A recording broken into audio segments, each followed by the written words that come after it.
And I am back. All right, so I have kept my settings on my phone to show my image of my Aurora Borealis.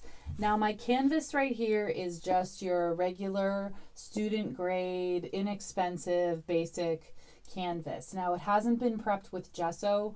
I believe there's a very thin coat when you first buy it. I have not added a secondary coat. Sometimes it's to your advantage to do that because it will give better saturation of the color. It will adhere better. You won't have maybe as many lines. It gives more of a smoother finish. But in this case, I'm not going to be doing it today. Maybe I should, but I'm not. So the colors that I'm using today, I'm going to be using an inexpensive Crafters acrylic deco art frequently found at your dollar stores. The reason for that is simply because I can't find this color in my more quality expensive paint. So what I've done is I heard this little trick a while ago about adding some what's that called?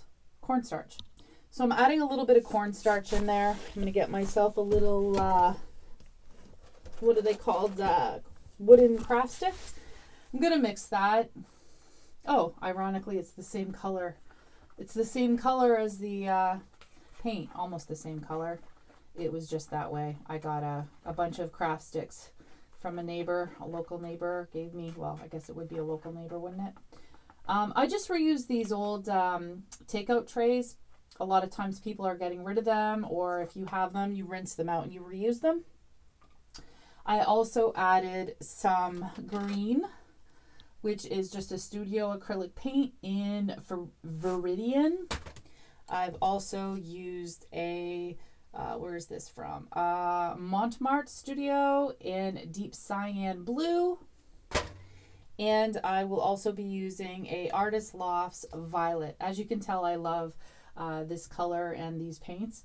They're very small though. They're only 21 milliliters. But what you can do is, you know those, I don't know if you've ever seen them. I'll do them on another episode, but they have those toothpaste things that you can use to roll and squeeze out all the toothpaste.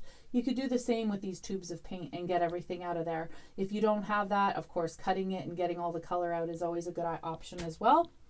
I have also added some white. I tend to go through a lot of white, so I buy the larger, inexpensive, in this case it's, was it Daler-Rowney,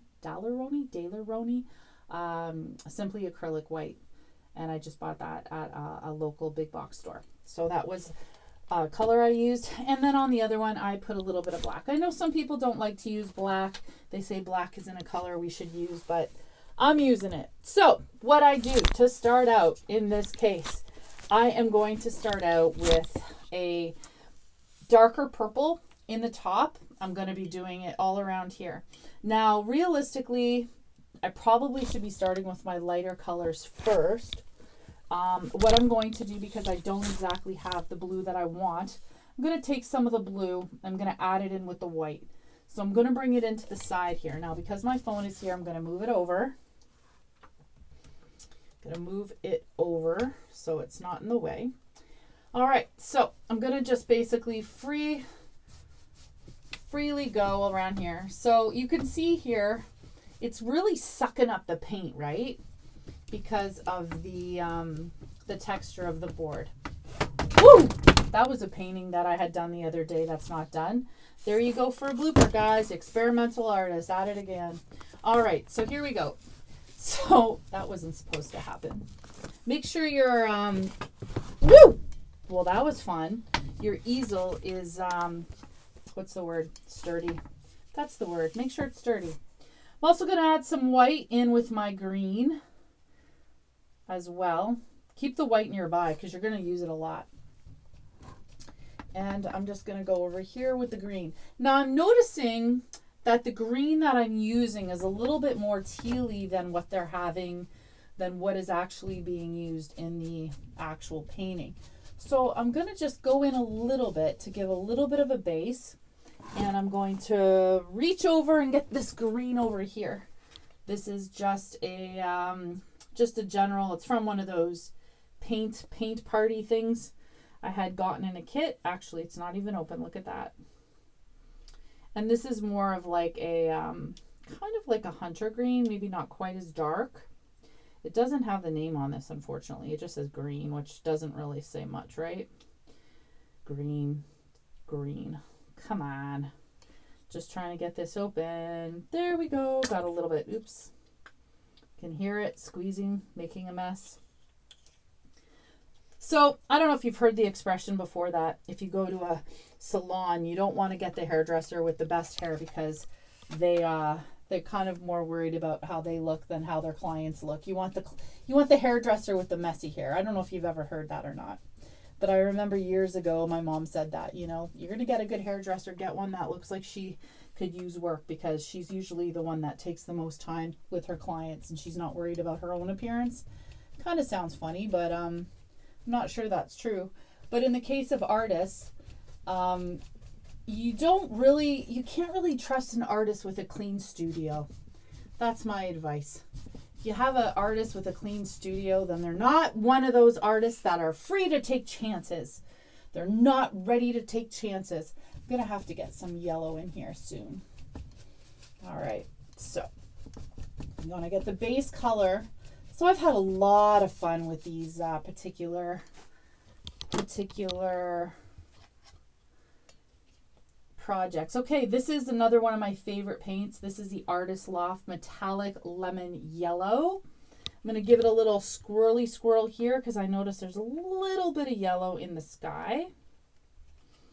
I just love seeing how paintings can come along, and I am just absolutely in love with this whole concept of doing the Northern Lights. I just love it. You know, get pictures people have taken, and I like the last part of it when it all comes together. Now I'm still trying to master doing snow. I've done some photos with snow, and I like to kind of, well, that's why I'm the experimental artist. I like to kind of experiment. I know people can make arguments. Well, you know, watch YouTube videos. It'll save you so much learning time. And, you know, I'm thinking, you know, I kind of like to kind of just find out and fail on my own. That sound is the white paint right there. All right. I'm going to add a little bit of water to my brush to kind of get it a little thinner. I'm going to add a little bit of that purple that I've mixed earlier. Put that in this guy here. You can see there's still some green in the brush. It's okay. We want the colors all to mix and flow anyways. It's not going to be a big deal. I am going to try to use the same brush for the bulk of this project. Again, this is more of a flat brush. I don't really know what is it called? What number it is? I don't know. If I know what it is, I'll tell you. I'll add it in comments, but I don't really know. Oh, I do know what this is. This is a makeup brush. This is a makeup brush for foundation. And I believe it was from It Cosmetics. And I had a bunch of brushes because I'm not a big makeup person. And I had a bunch of brushes from ages ago. And I thought, wow, you know what? If these work so well with foundations and they work so good with blending makeup and blushes and stuff, well, darn it, these suckers better be good for... These things are going to be good for painting. Completely forgot. Yeah, so this is not a artist brush. Although I guess any brush is an artist brush if an artist is using it, right? So this is where these this particular canvas, it has some holes and it has some issues. So hopefully they won't show up. We're going to be adding stars at the end. So you're probably not going to see that exact little mark there.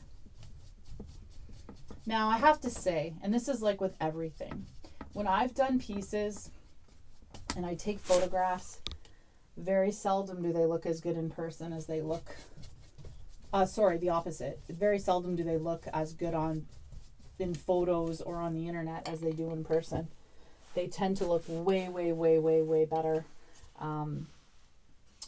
in person. So hopefully we can get something going on here. All right, where's my purple, everybody? Purple, purple, purple. Oh, there it is. It's under my other paint tray. All right, I'm trying to get as much purple out of this sucker as I can. Don't fail me now. Don't fail me now, Violet. There we go. Got a little bit to work with. All right, here we go. So this is just mimicking the picture. So I'm going to pick up the phone and I'll show you again the photo to give you an idea of where I stand and where this is going. I got to do some more blending in here. Get some more. There we go. There we go. There we go. I don't like to see too many brush strokes normally in my paintings, but in the case of the Northern Lights, because it does look like wisps. So there we go. You can see how that's kind of coming along, trying to get the colors to kind of flow. I'm going to get the lighter colors in the middle in a minute, but that kind of gives you an idea of where we're at.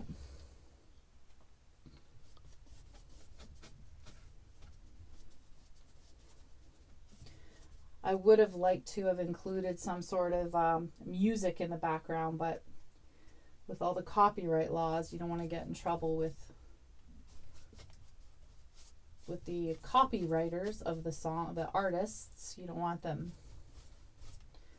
upset.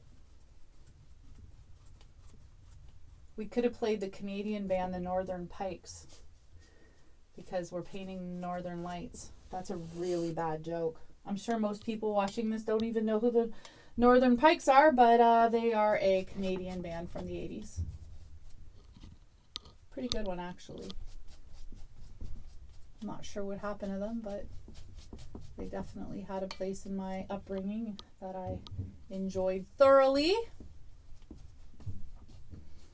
All right. Now, the only challenge, like I mentioned earlier, with these crafters paints is they're not very thick. So it's very hard. Now, on one hand, they blend very well because they are thin, but on the other hand, they don't offer the coverage that you might want to have with a painting like this. So we have a bunch of whites we're going to start blending in here. Get it up a little bit. There we go. I'm kind of liking how that's looking, eh? Now, I can tell you from experience, this would not be blending quite this well if it wasn't for this paintbrush. This paintbrush is like pretty darn good. My little makeup paintbrush. I actually had given a bunch away when I was cleaning, purging. You know, most of us try to go through these big spring cleans and stuff like that, and I was doing pretty good. I gave a bunch away. And then I had an epiphany. I was like, wait a second. These brushes would be good for painting. So I kept whatever I had. All right, let's get some more green over here and some more teal. All right. There we go. How we doing there? How we doing? Oh, I'm kind of liking how it's coming along. Mixing it up, mixing it up. Put some more whites up here. We got some whites in here. I think the biggest thing with being, you know, an artist and painting is not thinking things too much. You don't want to think things too much, too deeply. You want to kind of go with the flow. And you kind of want to, you know, feel it. Because I got the brush in my mouth. Just the brush. Here we go. You want to feel it. I recently read a book called The Art of War. Stephen Pressfield, I believe his name was. He talks about the creation process, whether you're an artist or a singer or a writer, whatever you are. He talks about how in some ways there's muses that inspire us. And if we ignore those muses or we don't allow them to channel their inspiration through us, then we're kind of wasting the gifts that we have. How do you know if you have a gift? How do you know? Well, in the case of art, at least for myself, I find that my soul sings when I'm painting. I find that I'm really, really, really, really happy when I paint. And that's why I like to do it so much. It's interesting too because I've worked and had a lot of experience in corporate roles.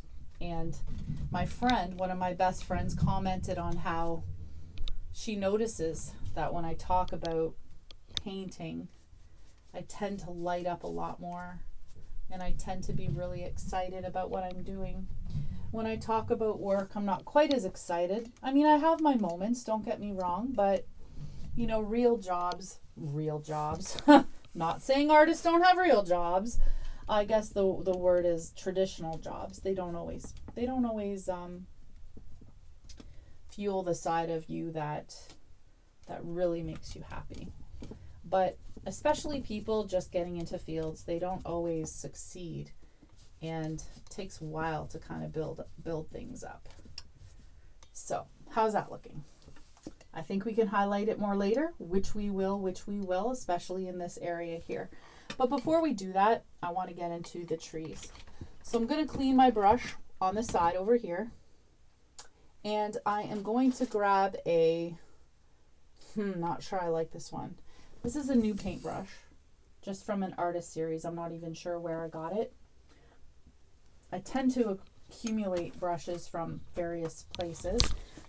A good thing when you're just starting out as a painter is to go on to like Marketplace, for example, on Facebook Marketplace, or different even buy nothing groups. I guess Kijiji would be a good resource as well, because a lot of times what happens, people get out of art. Maybe they did it when they were a student in university, or perhaps they their mom was an artist and she's passed away, and they have all this art supplies. They don't know what to do with it, and in a lot of cases they have no idea what the value is. Recently I bought a big lot of items for a very good price. I think I probably got about $300 or $400 worth of items for $20. And it was a student who was at school out of town. She was, living out of town, and she didn't want to bring all this stuff back with her. And one of the things she had in the thing was this brush cleaner. This brush cleaner, I bought one right here actually, a smaller one. This was $30 and change Canadian. And it's amazing. It cleans oil paint, watercolor, and acrylic, as well as stains. And I'm not using it today. I tend to save this for more of my oils, because oil paints are harder to clean. But this is something that I use, and I remember paying $30-something, and I got a larger size from her, and it was in this big bucket of stuff. So I felt like I won the lottery. There was a lot of stuff in there I probably won't use, but I just passed it along. There were some puffy stickers. So I gave some of the puffy stickers to a neighbor teacher. Now when I'm doing this, I'm not doing it exactly like the photo. I'm just going to create some trees in the foreground. And this brush is working pretty well. I'm going to play around with it a little bit more when I get to the center part. I'm also trying to make sure that I cover as much white background as possible. Now, a lot of people like to prime the backgrounds of their paintings either in a gesso or even a color. I have heard of artists who just do an entire solid color on the background of their pieces before they begin.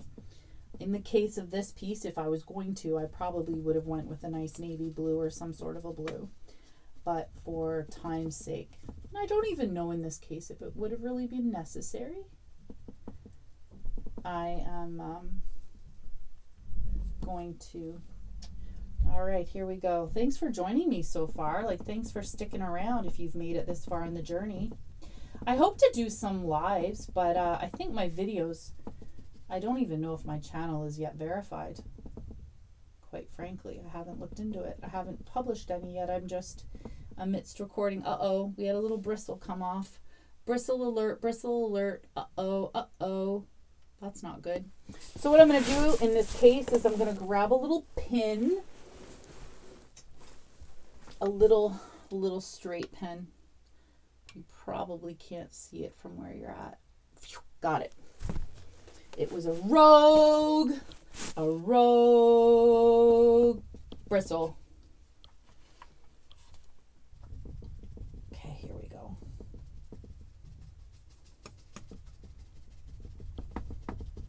I bought some paints the other day that got me super excited.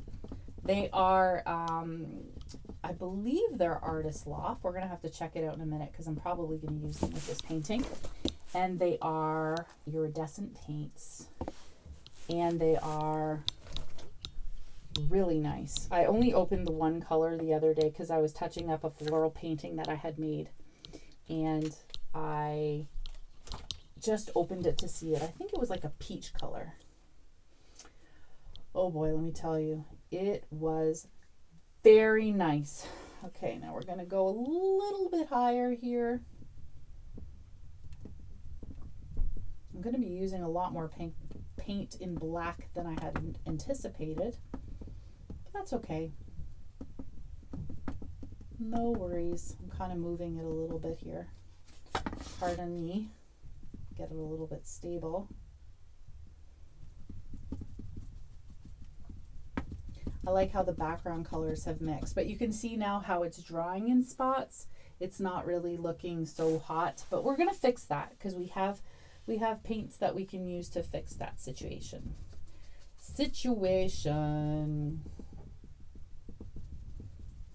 Speaking of music from the 80s, does anybody remember Yaz?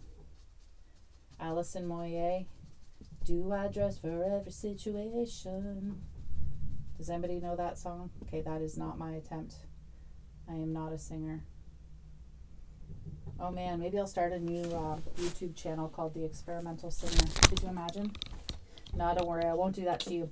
All right, I'm not liking how the horizon is the way it is. So, we're not done. So I'm not going to get too worried about it. Slide it over a bit. And we're going to do it a little bit more here. This one's a little bit higher. So we're going to kind of just go like this.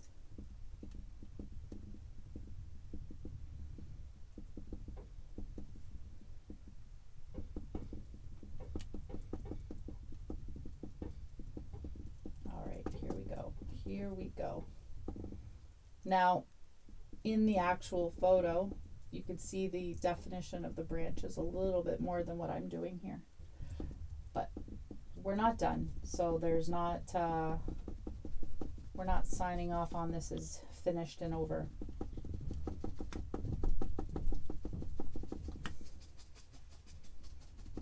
Obviously the focal point is the northern lights, it's not the trees. I don't know where this photo was taken, it doesn't say.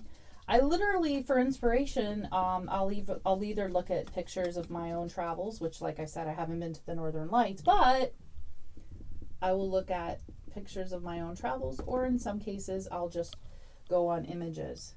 Now, it's not as though I'm copyright infringing anything, because I'm not actually copying it exactly the same. I'm just using it as inspiration. And it's also one of those things that, like, I'm not doing some sort of trademarked character, which is something people should be very aware of when you're selling artwork, is not to get into infringing on any copyrights of anyone's designs or images. I've tried drawing images that are copyrighted. I just don't sell them. Just do them for my own fun to practice shading and different types of skills. Yeah, I'm not liking this brush. We're going to have to finish with what I'm doing. And then we're going to get another brush to kind of make the branches look a little bit more, like a little bit more separate. Because right now they're kind of blobby, blacky messes. The other day I was watching a little video and I saw this cool easel, artist easel that actually folds completely down. And I was like, wow, that's a goal. That's a goal. It's pretty cool. Well, as it is, my art space is very small. I would say it's probably maybe, oh gosh, no more than 10 by 10. It's definitely not any bigger than 10 by 10. Okay. I think in this case I should have carried the green a little bit lower because I didn't really want this tree's going so high, but it's okay. It's all right. We're going to make it work.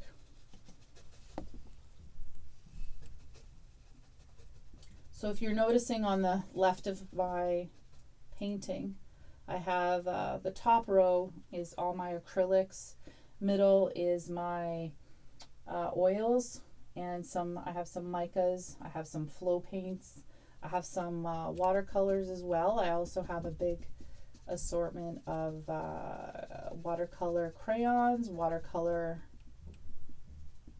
markers, no, crayons and pencils, that's it. Crayons and pencils. See when I'm focused, I'm not really thinking about what I'm saying. Okay, let's get this all kind of don't want it too deliberate. All right, here we go.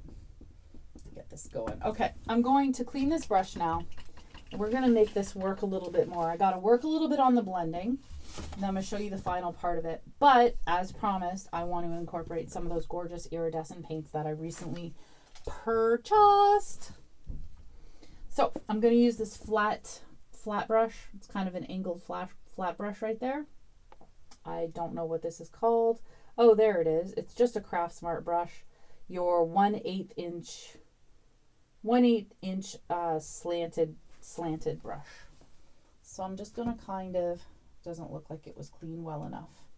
Now I haven't tried it, but a recent trick I heard of is if you clean your brushes in acetone, you let them soak and you're going to be as good as new. So yeah, this brush is not liking me today. We're going to have to grab another one here.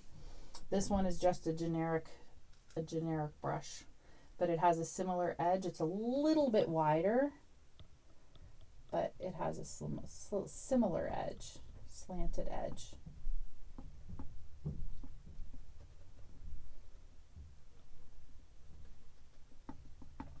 There we go. Let's just try to get this out a little bit. All right, here we go. Let's try to get this. Okay, I'm not loving it, but we're not done. All right, let me grab these clearer.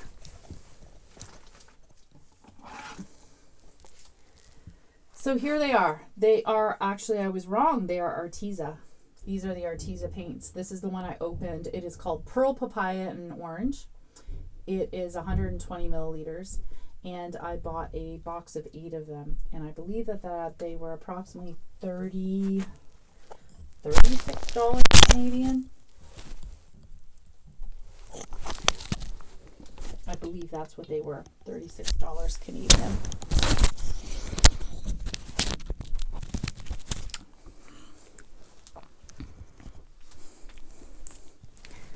I just realized that my microphone wasn't on me for the entirety of that video, so hopefully the sound cooperates. If not, I'll have to do a voiceover, unfortunately, but that's what you get when you're learning, right? So we are going to try the Arteza paints. I'm going to grab their Pearl Olive Green, which I think will be very nice for this particular painting. And as they are brand new, gotta take the little label, the little doohickey off. These are a great size, actually. These are the 120 milliliters, which is nice size. And this is actually I believe it's called the floral assortment. They have a few different assortments, and I think that this is the floral one. So because I paint a lot of florals, I thought this would be the best one for me. But they also come in a nice chrome or metallics. Man, I hope the sound worked earlier. I'm going to have to figure out a way to do it all over again. Okay. I only noticed when I went to go get the paints that the microphone wasn't attached to me. So I'm not sure how much it picked up. Woo! Hang on here. I'm going to grab a little bit of purple. Oh, there is no purple. Okay, I guess I won't be grabbing purple then. But I did grab some pink, so we're good there. All right, guys, let's continue on with this and hope for the best, all right? I'm going to grab this big brush here. This is I don't remember. I don't think this was a makeup brush. No, this isn't a makeup brush. Okay, we're going to grab some of the green. We're going to go in here. See how that's nice and olive. It's got a nice sheen to it. I knew I was going to like these paints. I knew I was going to like them. They're really nice and thick. Really nice. The thing about these though is you don't want to overdo it. You don't want to put too much. You put too much, it kind of loses its awesomeness. That is a painter's term, awesomeness. You don't want to lose its awesomeness. So you'll notice I'm doing some swirlies, I'm doing some lines.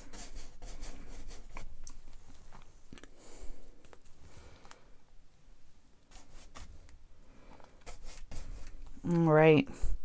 Now, the only problem or challenge, I hate the word problem, the only challenge is not taking too much paint, because you will end up wasting if you take too much. So I'm going to actually mix some of this pink with the purple, because I think this purple, kind of wish there was a violet in this set. I'm sure they have it in another assortment, but okay. Oops, I got some gooby goobs. See, gooby goobs is a technical term. It's what I call when you have paint residue on your trays that you haven't cleaned properly, and after you've used your trays for a while, it picks up a little bit of gooby goobs.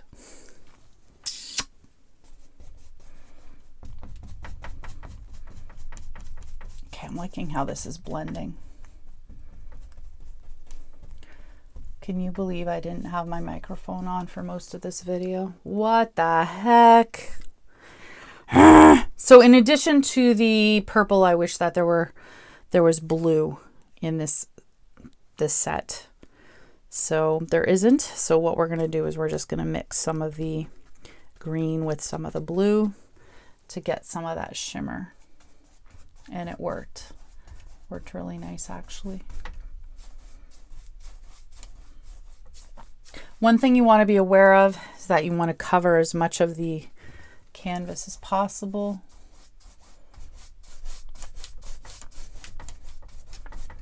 And this top part where we had originally put in there, not liking that right there. So we're going to cover that up. Sometimes it takes 2 or 3 coats.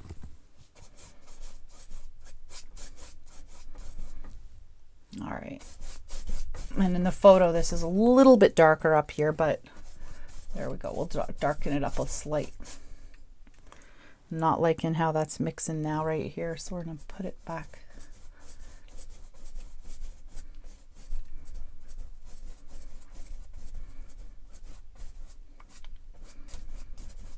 All right, here we go.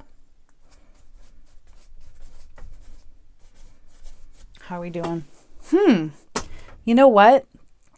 One thing I've learned from doing these paintings is that sometimes they turn out better than what inspired me. I'm not saying that this is necessarily better than the photo, but what I am saying is that it really surprised me at how the colors came together.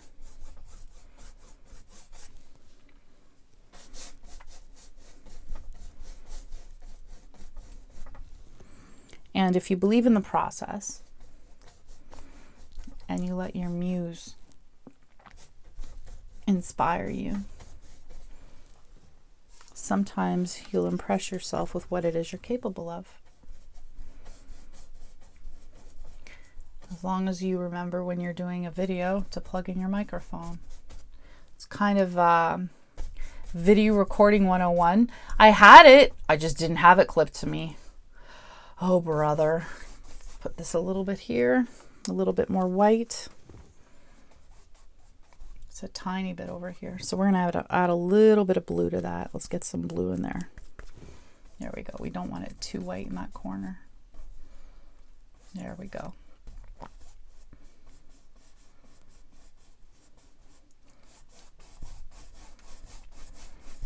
All right, you guys. Does look like a bunch of blended colors, but that is kind of what we were going with here. Where's that pink? Here you are. All right, there we go. There we go. Let's blend it. We're going to finish it off a little bit here. I'm going to get that brush for the black because we do have some spots of black in the lower section we don't want.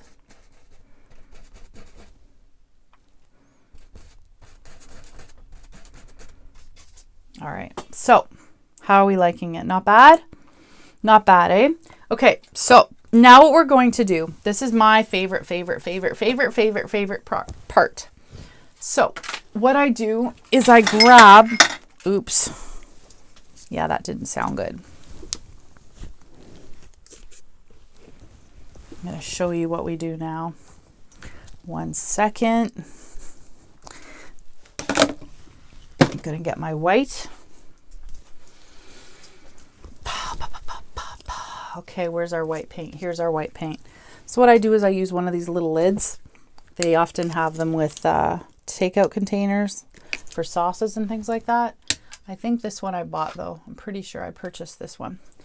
What I do is I get a old toothbrush. Doesn't really matter on if it's medium, soft. This one I believe is a hard, medium or hard. What I do is I take a little bit of water, spray it.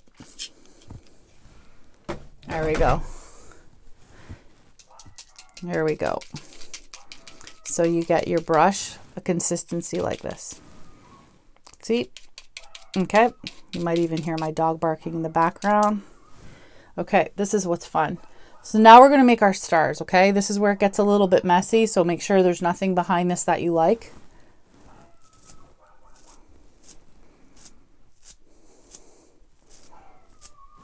There we go. I'm going to grab a little bit more here. My dog doesn't care that I'm doing a video, but I guess it's like more realistic then, right? Oops, there we go.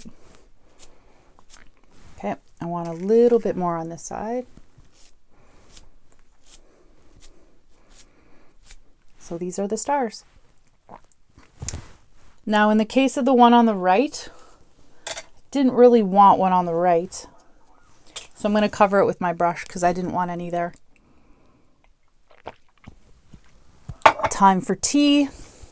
Woo! Almost dropped my palette. You know what's interesting about tea?